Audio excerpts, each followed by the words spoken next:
Hello everybody, welcome to your favorite channel, your supply chain management channel. And today we're going to go to the unit number 2. So let's go through all the topics very quickly, and then you can proceed to read the slides and get a little bit more depth about it. So let's first talk about structure and control. So in the structure, organization structure, meaning we have all the areas of the company, how they are coordinated, how they are working together in order to achieve a goal. Now, for having this, we have a couple of procedures. So first of all, we must have a centralization, right? Which means the decisions are taken by the headquarters or the CEO, and then of course they are distributed and implemented throughout all the company. All of those procedures must be formalized, meaning there must be documents that state how it should be done, when it should be done, who is involved, who are the people responsible for that. Then in the controls, we also have the output control, meaning how many pieces we're producing, what's our productivity, what's the quality of the materials, etc. And then finally we have the cultural control, which means how we are handling the employees, the procedures, everything, how the company itself is working together, and what kind of culture we have in there. Okay, very good. So now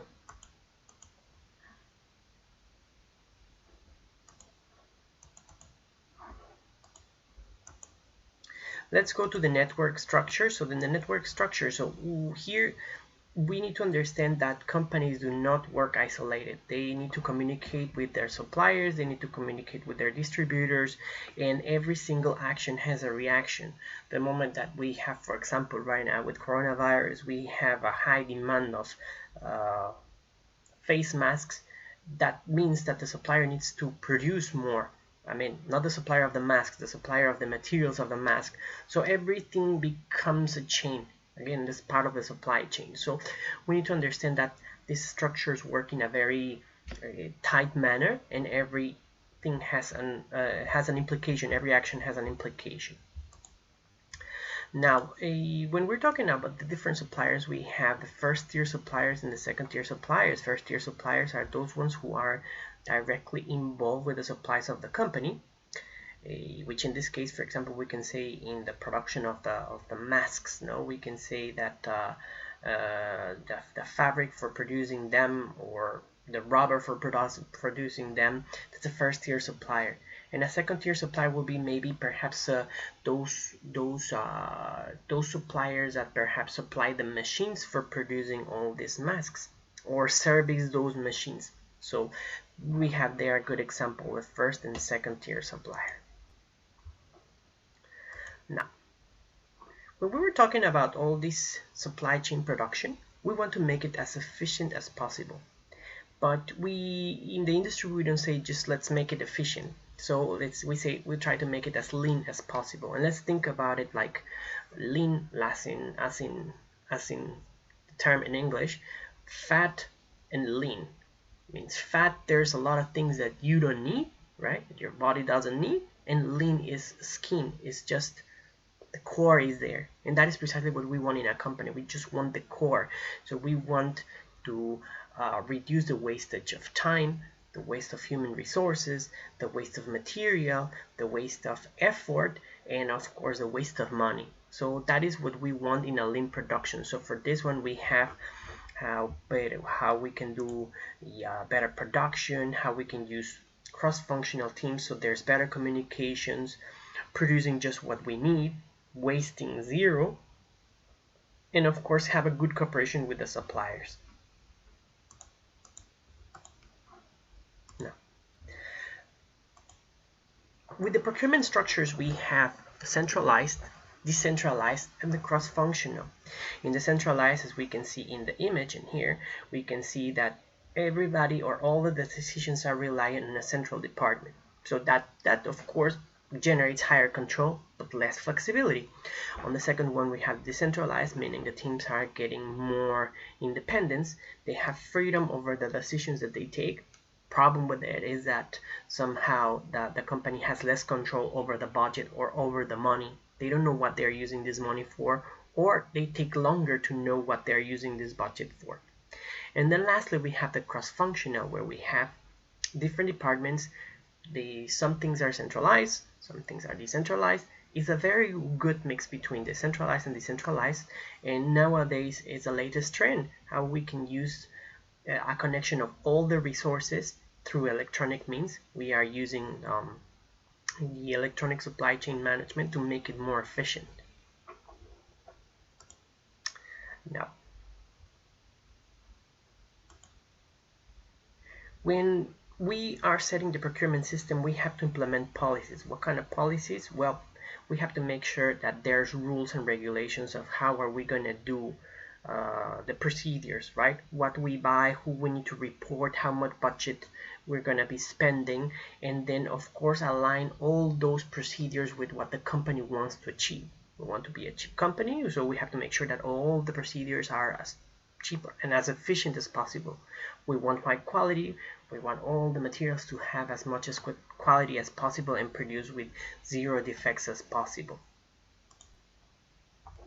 Now, we have the key phases of the procurement. So first of all, this is a very key area, so you need to take a note out of this. So first of all, we need to identify what do we need, what materials we need, what is the cost of them or estimated, when do we need it, how do we need it, we estimate that. We pass a decision to the procurement department or finance, whoever is doing the purchasing, or the purchasing department. They collect all the forms from the different departments.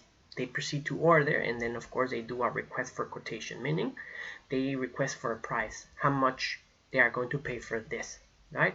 And then we have the invitations to tender, which is asking a couple companies to supply for me, right?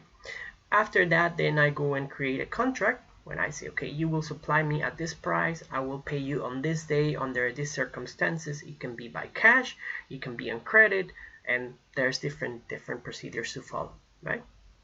And then follows the contract management phase, which is where we constantly manage that procurement process, and we make sure that we are getting the supplies on time, the right quantities, and we're also paying for them, and so on. Okay, very good. Now we have e-policies. So now, like I said, supply chain management is changing for a couple of reasons. So in this case, we have e-commerce, e-business, ESM, SCM, sorry, and e-procurement. So for e-commerce, we are just talking about the purchasing and buying electronically. It is just one small part of the process.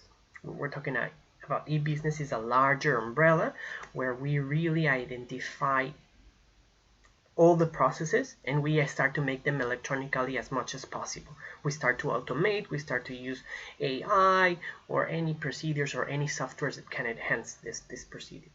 The same thing, SCM, talking about the supply chain management, how as a whole we use a lot of technology, we use a lot of digitalization to pass from analog procedures to digital procedures. But then we follow e-procurement. E-procurement is just the process of purchasing or buying materials electronically, and that's it. But it doesn't involve the whole supply chain. So SCM involves everything, and e-procurement is just a small part of the process where we purchase the things.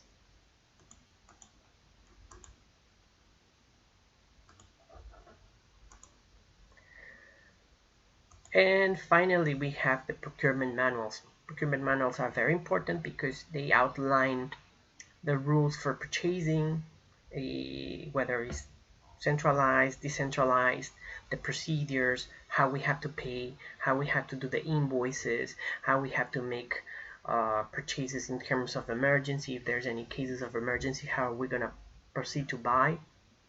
We're going to outline the relationship with the suppliers, how we're going to communicate with them, what are the terms that we are going to negotiate with them, and finally, of course, managing risk. If there's any problem with the suppliers or if there's any problem with the products, what proceeds to do. So these manuals always are useful because they give clarity. When there are no manuals, it's just like I I supply, you receive, I pay you, but if there's a problem, nobody knows. So that's not good for anyone.